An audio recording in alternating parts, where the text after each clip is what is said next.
તો જય માતાજી, તમારું સ્વાગત છે આજના નવા વિડીયોમાં। તો આજે છે અમારી પ્રિન્સેસનો બર્થડે, એટલે કે શ્રેયાબાનો બર્થડે છે। તો આજે બર્થડે મનાવવાનું છે। શ્રેયા, તાર બર્થડે ના આજે? હા,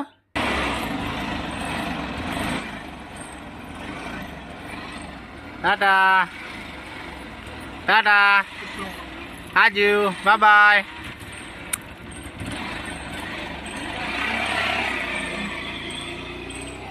કેક લાવી દીધી હતી, કેક ફ્રીજમાં મૂકી હતી, જુઓ ઠંડી દવા મૂકી। આપણે બહાર જોઈએ પેલા એની મમ્મી જુઓ ચોકલેટ બતાવી રહી છે।